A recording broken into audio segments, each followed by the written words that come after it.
Hello everyone, my name is Dr. Sneelata Sivare, Assistant Professor समाजशास्त्र थुनकुंजी girls degree college Lucknow. मेरा जो topic है वो है खनन और आपदा प्रबंधन।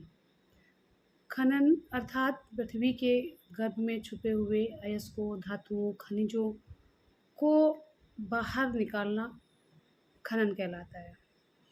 खनन की जो प्रक्रिया है वो बहुत ही पहले से हमारे भारत में होती चली आ रही है। ये ना केवल भारत बल्कि बहुत अन्य देशों में भी होती है। खनन एक समय भारत के लिए या अन्य देशों के लिए लाभदायक था, लेकिन जैसे जैसे हमारे देश का विकास हो रहा है, नए नए आधुनिक मशीनें आ रही हैं, उपभोक्तावादी संस्कृति ने जन्म ले लिया है, खनन की आवश्यकता इतनी ज़्यादा बढ़ गई है कि हर साल करोड़ों टन खनन होता है।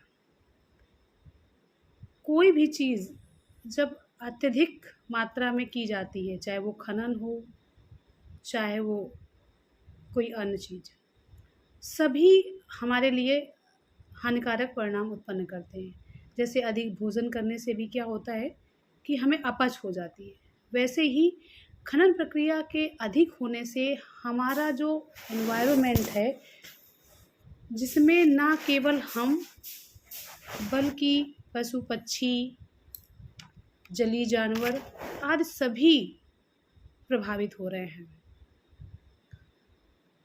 खानों में जो रसायन निकलता है, पारा है, अम्ल है, वो रिस कर धीरे धीरे पानी में चला जाता है, जिसकी वजह से जलीय जीव हमारे कम हो रहे हैं। आपको पता है कि टिन की जो खदानें होती हैं वो मोस्टली आर्द्र ज़मीनों में या दलदल वाली ज़मीनों में नदी के किनारे लगाई जाती हैं।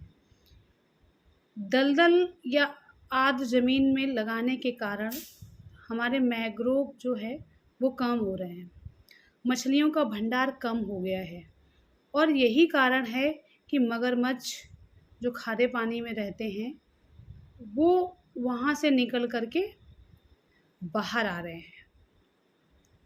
दूसरी बात जो हम देखते हैं कि इन खदानों को या इस खनन कार्य हेतु हमें बहुत बड़ी ज़मीन की आवश्यकता होती है। आपको पता है कि एक जगह पर खनन करते करते करते वहाँ की जो भी खनिज हो, चाहे कोयला हो या जस्ता, तांबा, जो भी चीज़ें होती हैं वो समाप्त हो जाती हैं। फिर हमें आवश्यकता होती है कि हम दूसरी जगह खनन कार्य शुरू कर दें। इसी कारण चूँकि बढ़ती हुई जनसंख्या, बढ़ते हुए विकास के कारण हमें नित्य प्रतिदिन खनिजों की आवश्यकता हो रही है। इस कारण क्या है, बड़े बड़े जंगल काट करके खनन कार्य के लिए काम किया जा रहा है। अब ऐसी स्थिति में जब हम जंगलों को काटेंगे तो क्या होगा कि जंगल में रहने वाले पशु पक्षी अपने घरों से बेघर होते हैं। तो कभी कभी आप देखते हैं कि तेंदुआ है या कोई और अन्य जानवर मानवीय बस्ती में आ जाते हैं। क्यों?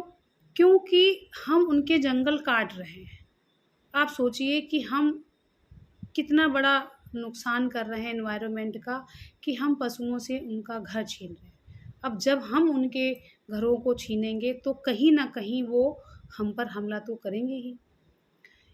यही नहीं, आए दिन ये घटनाएं आपको सुनने को मिलती हैं कि फलानी खान में इतने मज़दूर मर गए।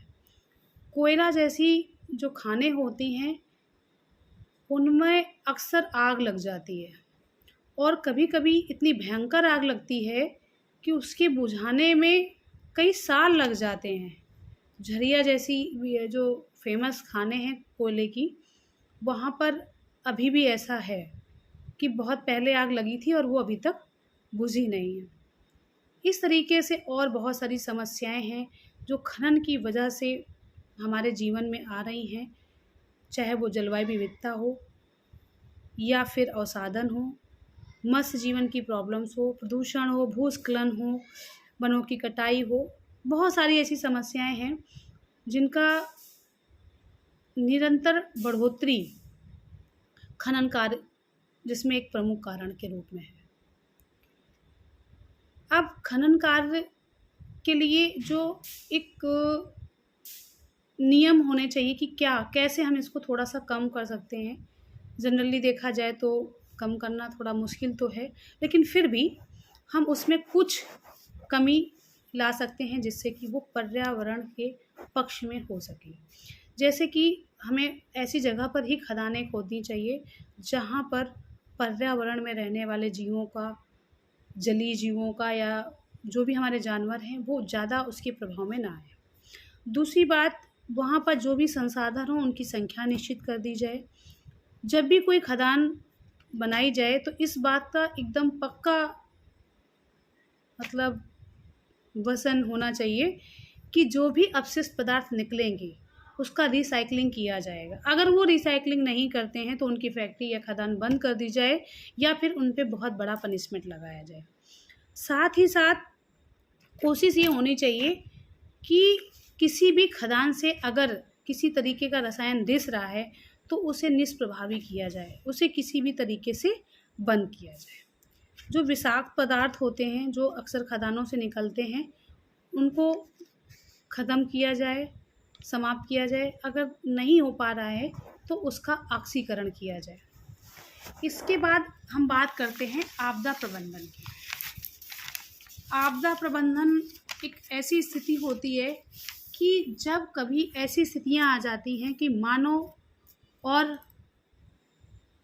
पशु पक्षी दोनों के लिए कोई समस्या इतनी ज़्यादा प्रॉब्लम क्रिएट करने लगे कि उसके मैनेजमेंट की व्यवस्था करनी आवश्यक पड़ जाए। आपदा प्रबंधन, आपदा मीन्स ऐसी घटनाएं जो प्रकृति द्वारा निर्मित की जाती हैं, बाढ़, तूफान, ओलावृष्टि, भूकंप, इस तरीके की। इनको मैनेज कैसे किया जाए ये व्यवस्था करने का काम जो है आपदा प्रबंधन कहलाता है। कोई भी आपदा हमारे दैनिक जीवन के कार्यों में अवरोध पैदा करती है जिसके कारण हमारा जीवन छिन्न भिन्न होने लगता है। सरकार द्वारा बनाए गए राष्ट्रीय आपदा प्रबंधन अधिनियम 2005 में इस योजना को क्रियान्वित एवं समन्वित करने का प्रयास किया गया है। इसमें एक कोशिश की जाती है कि जो भी आपदाएं हों, एक तो पहले हो ना, अगर हो भी जा रही हैं तो उनका कैसे पुनर्निर्माण और पुनर्वास करना है। खतरनाक आपदा अगर कोई हो रही तो किस तरीके से हमें उसकी प्रतिक्रियाएं करनी, कैसे हमें उसके प्रति एक्शन लेना है। साथ ही साथ आपदा से जो बुरे परिणाम होते हैं उन्हें समाप्त करने की कोशिश की जाती है। आपदा आने से पूर्व ही कुछ ऐसी व्यवस्थाएं कर ली जाती हैं जिससे कि आपदा से निपटा जा सके। साथ ही साथ कभी कभी आपदा में जब हम फंस जाते हैं तो आपदा प्रबंधन के द्वारा उस समस्या में फंसे हुए लोगों को बचाना, उन्हें आवश्यक ट्रीटमेंट देना, उन्हें सुरक्षित स्थान पर पहुंचाना, ये सारे काम आपदा प्रबंधन के अंतर्गत किए जाते हैं। साथ ही साथ आपदा प्रबंधन के अंतर्गत हम ये भी करते हैं कि अगर कहीं पर कोई आपदा आई है तो वो क्यों आई है, उसके कारणों को जानें और उन्हें हम समाप्त करने की कोशिश करें। आपदा प्रबंधन की आज हमारे देश में बहुत आवश्यकता है क्योंकि न केवल जनसंख्या, बहुत सारे ऐसे कारण हैं जिनकी वजह से हमारा पर्यावरण, हमारा मानव जीवन संकट में पड़ रहा है। इसलिए जीवन और संपत्ति की रोकथाम हेतु मानव एवं वन्य जीव के बीच जो संघर्ष की स्थिति हो सकती है उसको रोकने हेतु आवश्यक गाइडेंस प्रदान करने के लिए, लोगों के बीच जो आपस में आघात हो सकता है।